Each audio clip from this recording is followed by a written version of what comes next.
I was starting to hear that a Nwaneri move could well be possible on loan, with Marseille pushing to get it done. There are some others in the mix as well, Premier League and around Europe.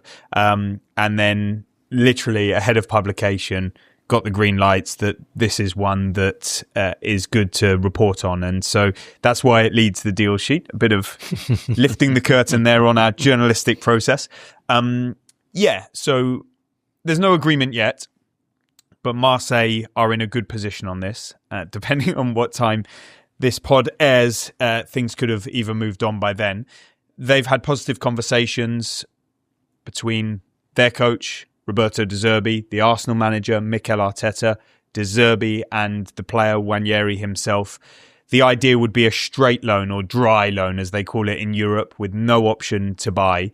That's because Arsenal see him as a huge part of their future. Obviously, not long ago he signed a new contract. They want to get him out to play football for 4 months, and I think he would like to as well. That wasn't the plan. I think we reported in the transfer radar towards the end of 2025 that he would be part of the squad. As they signed the contract very recently. Signed the contract, part of the squad challenging for all of these major honours. There can be injuries and suspensions and whatnot, and you may say he should want to be part of what might be a trophy-winning season. On the flip side, you could argue that perhaps he wants to go out and get minutes. I think only a small number of starts in the Premier League this season.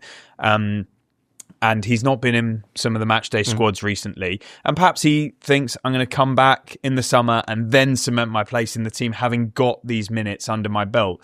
It'd be a very mature way to look at it. And it seems that the conversations are moving in the direction of a loan to Marseille. There would be a loan fee involved in that. And I think the style of play that Marseille exhibit, fighting for glory themselves, needing that position filled.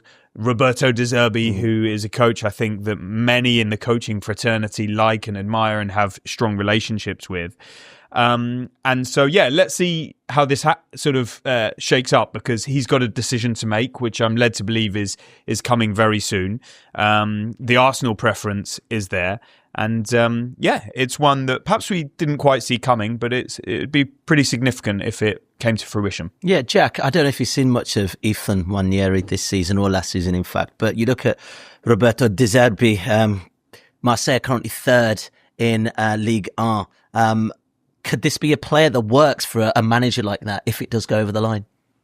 Yeah, I think so. I mean, De Zerbi plays such a distinctive brand of football, and which I think has been really successful in so many places that he's worked so far. And I think that his Marseille team seem to embody that too. They've played some really exciting stuff over the course of the season. They've got some very talented players in the group, and I think from a sort of development perspective, it could be maybe the best possible thing for him, right? Because he'd be playing in the Champions League, he'd be playing in front of one of the best stadiums in Europe, one of the biggest and noisiest fan bases in Europe. That's a brilliant way for any young player to learn, and would be learning from, I think, one of the most interesting and distinctive attack-minded coaches in Europe. So I think it could be the perfect move for him. Okay, well, let's talk about managers, David. I guess one of the big ones that's circulating the football ether right now is the future of Thomas Frank. Spurs will be playing Borussia Dortmund tonight in the Champions League, obviously, after the defeat to West Ham at home again. What do we hear about the future of Thomas Frank right now? Thomas Frank will take charge of tonight's game. He led the training session on Monday and the press conference preceding the visit of Dortmund. Let's be clear, there is huge goodwill for Thomas Frank inside Tottenham, in the corridors of power, from the ownership down to the executive hierarchy. We don't know if that is unanimous. You would understand if there are some grumblings, whether it be amid exec, staff, players. We're definitely hearing that some players are dissatisfied.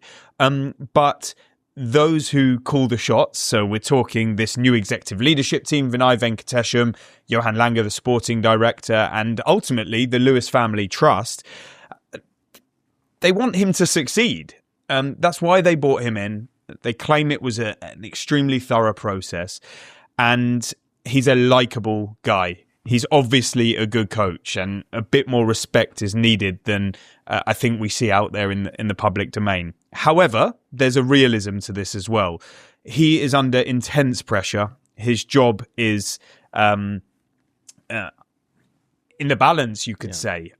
I would get the feeling, the way results have been going, common sense says to you, it's a matter of when, not if he will go. But we don't know that for sure. He could beat Dortmund, win at Burnley and go on a dramatic upturn. However unlikely that feels.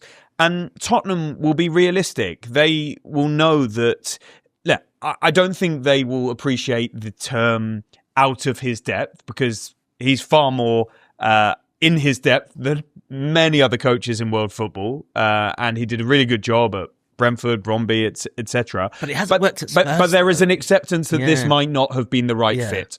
And I think that's quite clear so far on many levels. There is also an acknowledgement that the problems run much deeper than Thomas Frank. And so he may end up paying the price, as Ange Postecoglou did and many predecessors have as well. And it may continue into the future, because Tottenham are trying to rebuild on and off the pitch to become a competitive force.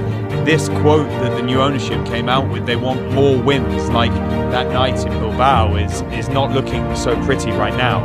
And I think when you look at culture, when you look at structure, when you look at leadership, when you look at medical, when you look at recruitment,